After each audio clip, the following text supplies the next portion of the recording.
a surprise. You know, we won it before with Rule the World, and Tiger was a great surprise. This year, frankly, felt no pressure at all because I didn't think he had any chance of winning, having gone up in the weights to 11.5. So it was almost like, I mean, I was much more worried today that he would come back safely. You know, he's at a stage now where I worry, I kind of get more nervous watching him racing than I watch or any of the other horses running. There's something will happen to him. And I thought the bizarre thing is it seemed to be, if anything, an easier, more comfortable ride, better win this year than last year. I mean, he always seemed to be in the right place. I think he stumbled twice there, about 6 and 4 from home, kind of woke him up. And there was never a moment's worry. It's bizarre, you know.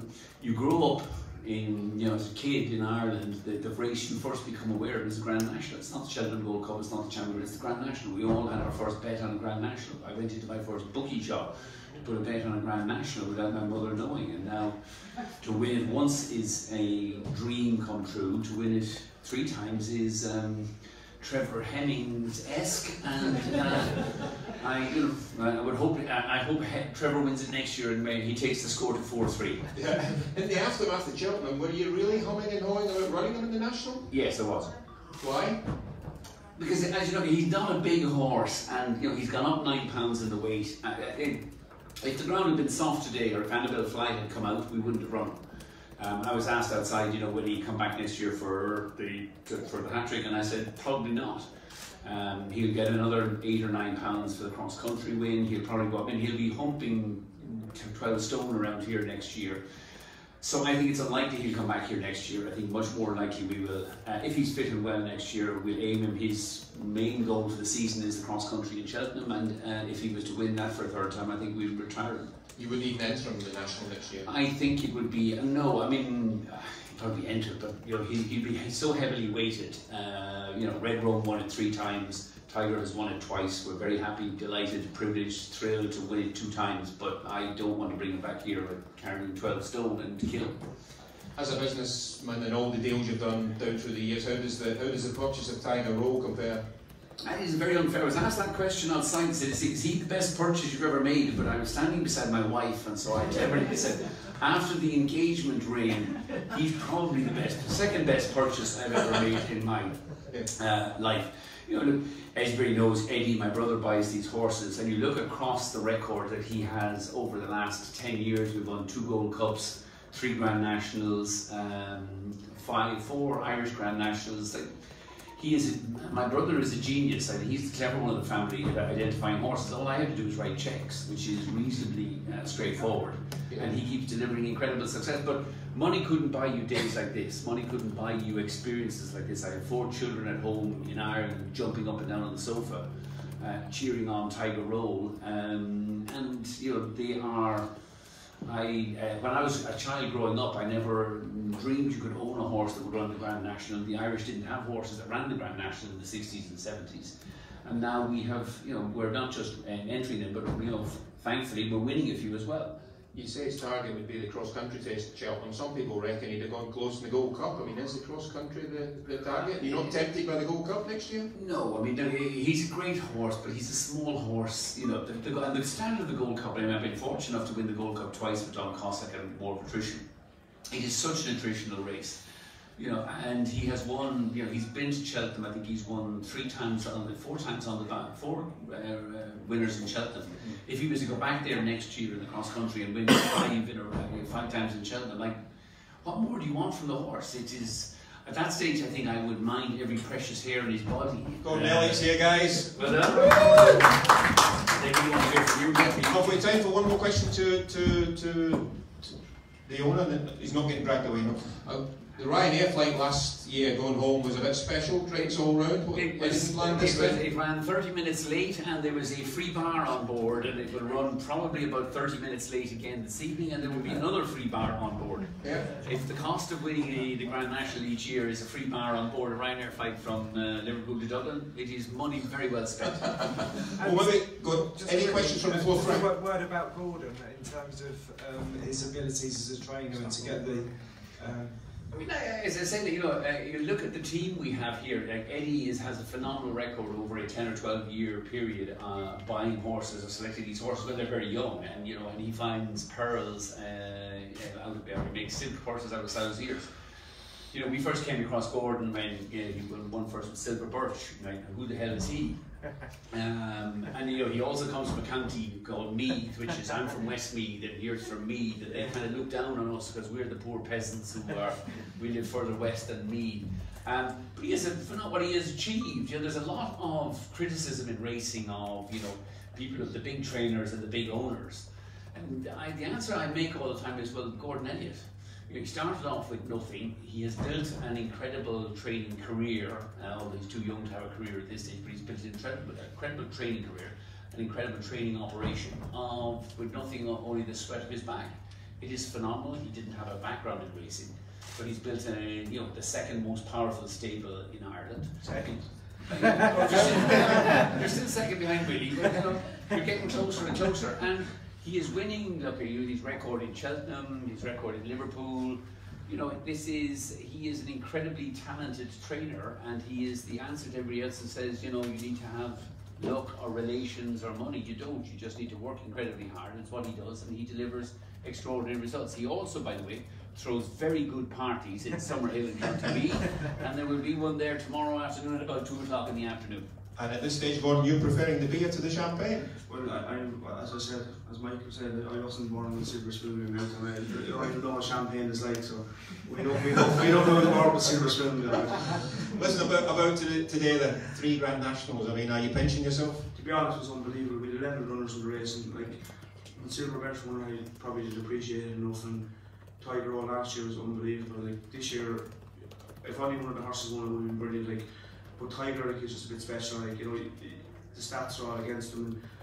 And as much as you're hoping and wishing and praying that he could win, but you know, I thought it was probably impossible. And you know, for him to do it, it's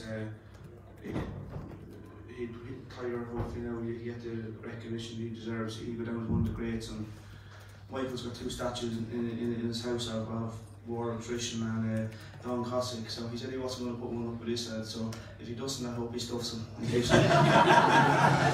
mean, after the Cheltenham win, the impressive Cheltenham win, he must have been pretty confident he would go well again, with a clear run today.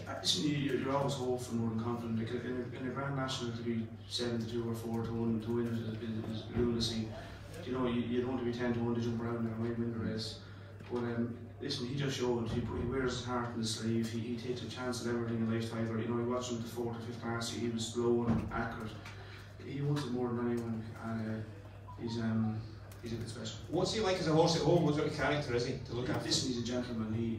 He doesn't do anything fancy, he just wants to please you the whole time. You know, he's a horse of a lifetime, I suppose, the answer. And 11 in the race. I mean, it might have been more had a couple not gone to the sale. Could you see yourself having a stack of runners again next year? If everyone as good as Tiger, I'd be happy. Yeah. A few questions from the assembled media here, if we want, to Michael or to Gordon. This gentleman here. Gordon, you looked even more emotional this time than last year at the end of the race. I was. Listen, anyone that knows me knows I'm easy enough going. I just get on with it and do things. But you know, as I said, if only one of the horses won, I would have been very happy. But Tiger's run was special. I said it out on the track and I say it again. My uncle passed away this year. Only for him, I wouldn't even know what a horse was. He used to win point to point. He had a few horses when I was young and Willie. And he'd be looking down, his wife and him, and Gerard Bryan and also 3 sons. They'd be delighted. And my mum and dad at home. I have to ask Michael yet, but I have no flight home, so I'm going to see if you might try and get me on the plane, because I'd love to go and see him one of Father tonight. We're fully booked, there's no seats. A free flight on me, Very good, up the back. Okay, it's all yours. Michael, you're not serious, are you, about retiring after the cross country next year? You've got a chance to make this horse an absolute legend. It's the same record as Red Rum after 2 races, and the same age. Red Rum went on for 3 That's the point. He's already a legend, you know. And I would worry now about him. You know, the problem is he's now won it twice. He has achieved more than any horse has achieved since Red Rum in 1974. He will get another 10, 12. I don't know what weight he will get allocated, and he will be humping enormous amounts of weight around you next year. And frankly, I am more concerned about his well-being going forward. I mean, The target this year was not the Grand National, it was not to come back. The target was to go to Cheltenham for the cross country again and try and win it a second time. You know, I can't, maybe we haven't even talked about it, but if we were to win the cross country next year, what more would you ask him to do? I would be very loath to ask him to lump 12 stone around here or whatever the top weight is. Can I answer that question? You talk about legends. Red Rum won 3 Grand Nationals. Tiger Roll has won 2 Grand Nationals and 4 Cheltenham Festivals. That's a legend for me.